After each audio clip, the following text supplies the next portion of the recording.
So, though our Indian people and the military forces and the military people are very strong, but still Chinese people are, coming to fight with us.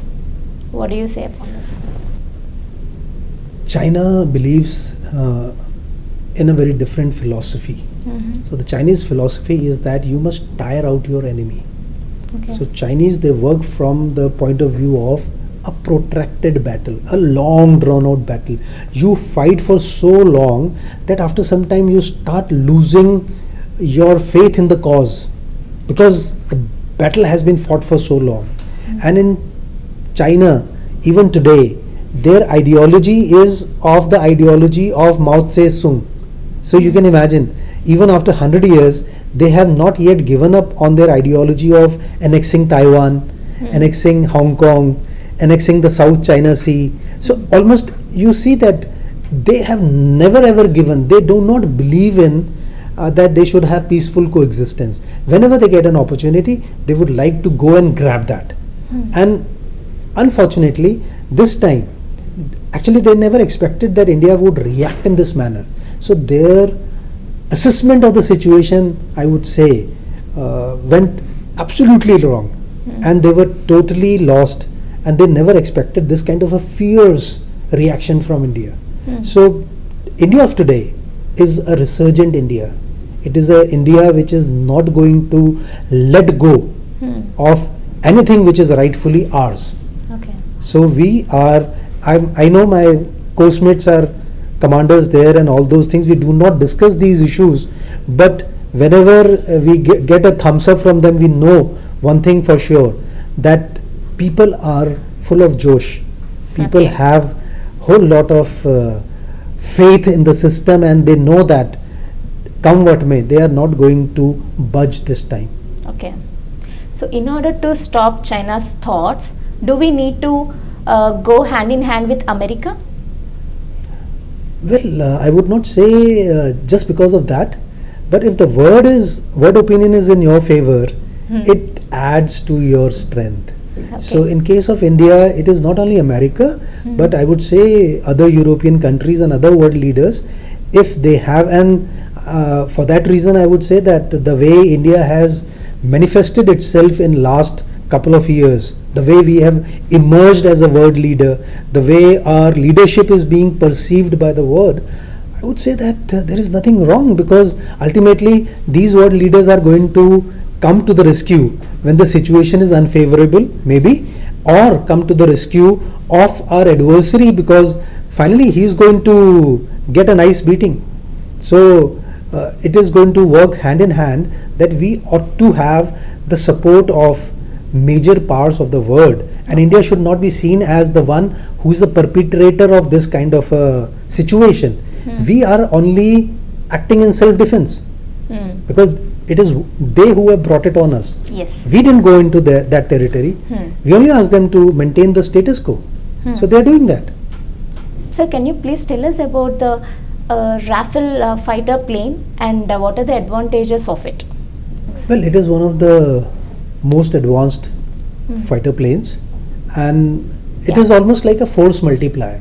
Now, what force multiplier is? Force multiplier is an ability of something which exponentially increases your reach in a military battle.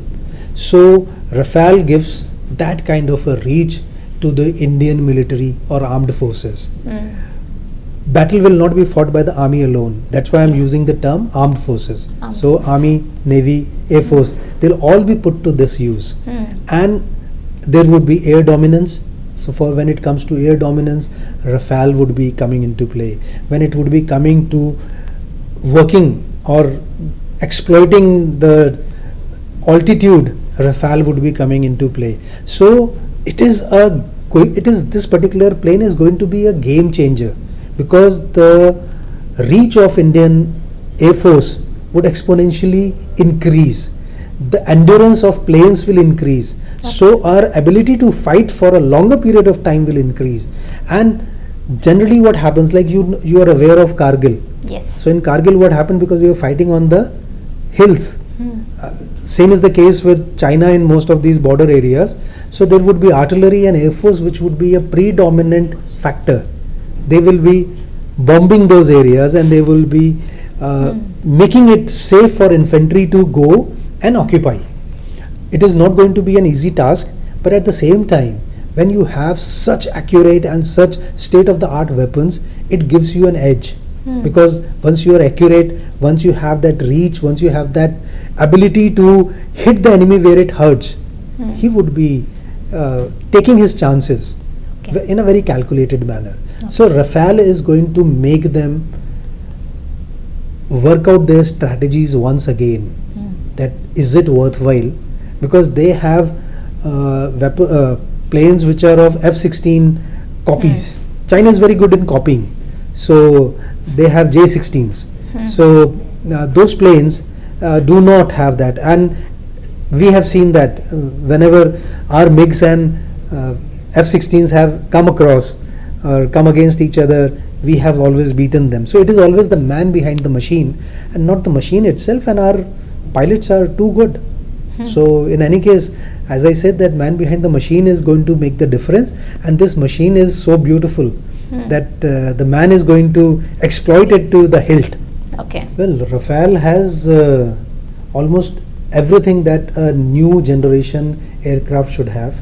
Okay. It has got a longer reach, it is a deep penetration, it can fly at higher altitudes, Okay. it has got a huge amount of ability to carry arms and ammunition, and it can have a very devastating effect on the enemy. So I would say that it gives an edge for Okay. Indian Army or the armed forces to have this kind of weaponry in your stable. And Rafale is going to also make a big difference because it can operate at those altitudes. So it is going to, very few planes can operate at those altitudes. So Rafale Can China compete with this Rafale? I would not even expect them. They do Okay. not have any such planes. They generally have the planes which are in the range of F-16 versions. And Okay. F-16 is a very old plane, although they keep on getting upgraded. But Chinese versions are the copies of American F-16s. So I would say that it is always the man behind the machine. So they are going to be the deciding factor. So Rafale is going to be a shot in the arm Okay. for the Indian armed forces. So what if China declares world war? How would be our reaction, and what would be the next steps that taken by India?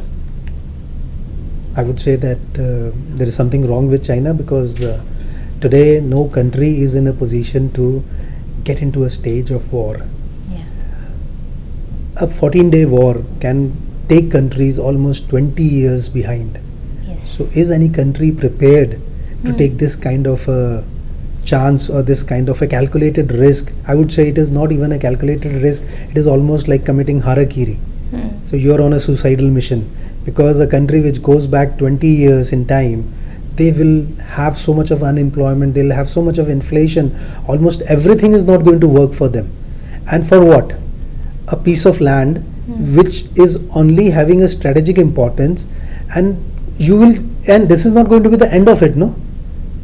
Because the other country is going to again fight and try and get it. So this is the situation which will be just be the starting point.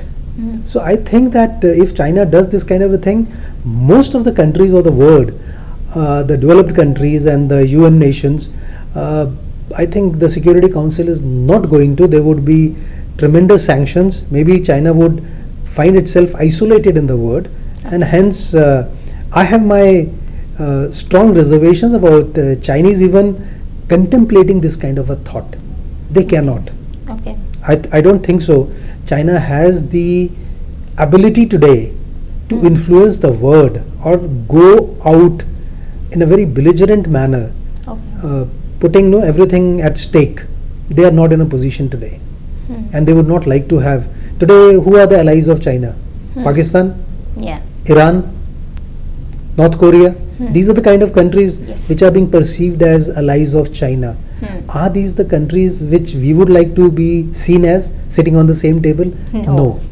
So China is, as it is facing that kind of backlash and that kind of isolation, now it's time for them to show to the world that their intentions are honorable Yeah. and not expansionist. Hmm. So if they declare this kind of a war, they would be actually proving their detractors right by saying that look, China always had this expansionist policy.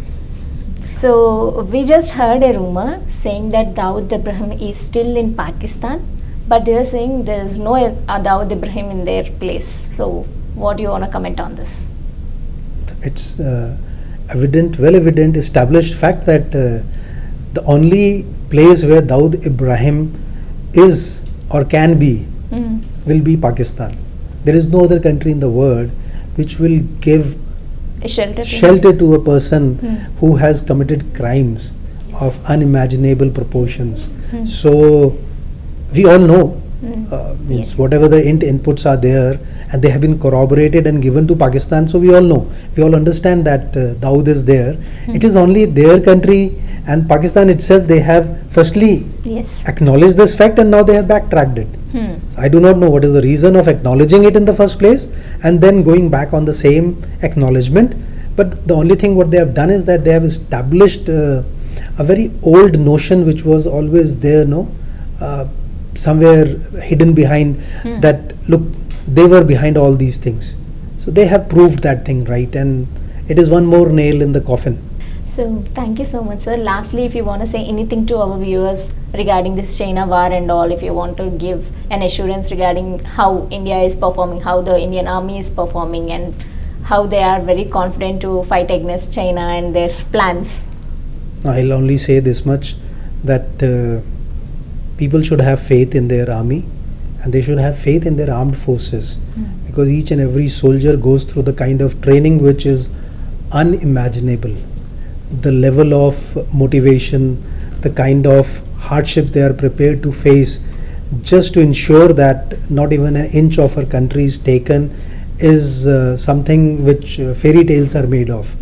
And the most important thing is that I always tell people that they never fight because what is in front of them. A soldier never fights because of Yes. that. He always fights because what all he has left behind. So they always give their lives for the people of the nation. So have faith in them, and they have never failed the country, and they'll never do that. Yes. Thank you so much, sir, for your valuable time and for the explanation you have given to us and the viewers. Thank you so much once again. Oh, it was my Namaste. pleasure. Jai Hind. Thank you.